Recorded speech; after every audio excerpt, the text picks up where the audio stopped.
Hi friends, welcome to Saro Selva's vlog. இன்றைக்கி ஒரு சிம்பிளான ஒரு சட்னி தான் பார்க்க போகிறோம். இந்த சட்னிக்கு கண்டிப்பாக தேங்காய் சேர்க்க வேண்டிய தேவையே கிடையாது. ரொம்ப ஈஸியாகவே செஞ்சிடலாம். வாங்க எப்படி செய்கிறதுன்னு பார்க்கலாம்.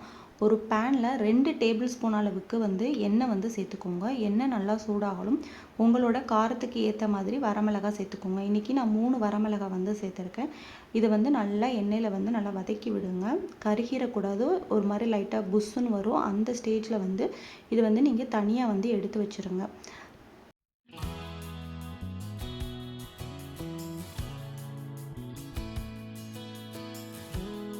அடுத்ததாக அதே எண்ணெயில் நீங்கள் 7 to 8 பல் பூண்டு நீங்கள் சேர்த்துக்கோங்க. பூண்டு நல்லா வதக்கி விடணும். இல்லைன்னா அதோட ரா ஸ்மெல் சட்னியில் அப்படியே இருக்கும். அதனால் அந்த பூண்டை நல்லா வதக்கி விட்டுருங்க. இந்த மாதிரி சின்ன சின்ன பூண்டு தான் எடுத்திருக்கேன் நான். பெரிய பூண்டாக எடுக்கிறீங்க அப்படின்னா நீங்கள் ஒரு 3 பல் பூண்டு அளவுக்கு சேர்த்துக்கோங்க. இது கூட 20 சின்ன வெங்காயம் நான் சேர்த்துருக்குறேன். வெங்காயம் சேர்த்து நல்லா வதக்கி விடுங்க. வெங்காயம் ஒரு கண்ணாடி பதம் சொல்லுவாங்கள்ல, அந்த ஸ்டேஜுக்கு வரும். அந்த ஸ்டேஜில் நீங்கள் கொஞ்சமாக கருவேப்பிலை இலைகளை சேர்த்துக்கோங்க. நான் இப்போ ஒரு கொத்து கருவேப்பிலை சேர்த்துருக்குறேன். இதையுமே சேர்த்துட்டு நல்லா வதக்கி விடுங்க. எல்லாமே வதங்கின பிறகு நம்ம வத்தல் எடுத்து வச்சோம்ல, அதே பிளேட்டில் இது எல்லாத்தையுமே நீங்கள் சேர்த்து எடுத்து வச்சுக்கோங்க. அதுக்கு அடுத்ததாக நம்ம தக்காளி சேர்க்க போகிறோம். தக்காளி நான் இந்த மாதிரி 3 தக்காளி சின்னதாக சேர்த்துருக்குறேன். இப்போ தக்காளி சேர்க்குறப்போ நான் ஒரு டிப்ஸ் மட்டும் சொல்கிறேன், கண்டிப்பாக உங்களுக்கு யூஸ்ஃபுல்லாக இருக்கும். தக்காளி சில பேர் அப்படியே ஃபுல் தக்காளியுமே வச்சு சுட்டு அந்த மாதிரி சட்னியில் சேர்ப்பாங்க. ஸோ நான் ஒரு வீடியோவில் பார்த்தேன். அந்த தக்காளி கட் பண்ணுறப்போ உள்ளே ஒயிட்டாக புழு இருக்குது. ஸோ நான் காட்டுறேன் பார்த்தீங்களா, எனக்குமே நான் இன்றைக்கி கட் பண்ணி போடுவோம் அப்படின்னு கட் பண்ணுறேன். நான் உள்ளுக்குள்ளே சொத்தையாக இருக்குது. அதனால் நீங்கள் கட் பண்ணிவிட்டு இந்த மாதிரி நல்லா 2 பக்கமும் சுட்டு எடுத்துக்கோங்க.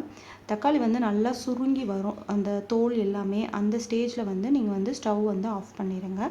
கண்டிப்பாக இந்த டிப்ஸ் உங்களுக்கு யூஸ்ஃபுல்லாக இருக்கும்னு நினைக்கிறேன். யூஸ்ஃபுல்லாக இருந்துச்சுன்னா நம்ம சேனலை சப்ஸ்கிரைப் பண்ணிக்கோங்க. இப்போது அது எல்லாமே பிளேட்டில் சேர்த்தாச்சு. நம்ம இப்போ கொஞ்சோண்டு எப்படி எண்ணெய் இருக்கும், அந்த எண்ணெயில் ஒரு சின்ன துண்டு புளி நீங்கள் சேர்த்துட்டு அதை நல்லா 2 பக்கமும் சுட்டு எடுத்துக்கோங்க. இப்போ நாம் எல்லாம் வதக்குனது புளி எல்லாமே சேர்த்து ஒரு மிக்ஸி ஜாரில் ஆட் பண்ணிக்கோங்க. இது கூட நம்ம தேங்காய் சேர்க்க போகிறதில்ல. நீங்கள் தேங்காய் வீட்டில் இல்லையே அப்படின்னு கவலைப்படுற ஸ்டேஜில் கண்டிப்பாக இந்த சட்னி உங்களுக்கு யூஸ்ஃபுல்லாக இருக்கும். இந்த சின்ன கிண்ணம் அளவுக்கு நான் பொரிகடலை எடுத்திருக்கேன். இது ஒரு 50 கிராம் பொரிகடலை இருக்கும். ரொம்ப சாரி, அந்த பொரிகடலை சேர்க்குற வீடியோ மிஸ் ஆயிடுச்சு. பொரிகடலை சேர்த்துட்டு தேவையான அளவுக்கு உப்பு சேர்த்துக்கோங்க. இது நல்லா கிரைண்ட் பண்ணி எடுத்துக்கோங்க.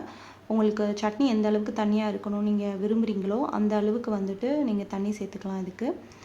இதுக்கு நீங்கள் தாளித்து கொட்டிடுங்க. கடுகு, உளுந்தம்பருப்பு, கருவேப்பிலை இது எல்லாமே சேர்த்து தாளித்து கொட்டிட்டீங்க அப்படின்னா சூப்பரான சட்னி ரெடி ஆயிரும். இந்த சட்னி ரொம்பவே டேஸ்ட்டாக இருக்கும். கொஞ்சம் ஸ்பைஸியாக இருந்துச்சு அப்படின்னா ரொம்ப நல்லாயிருக்கும். இட்லிக்கு தான் நாங்கள் டேஸ்ட் பண்ணி பார்த்தோம், ரொம்ப நல்லா இருந்துச்சு.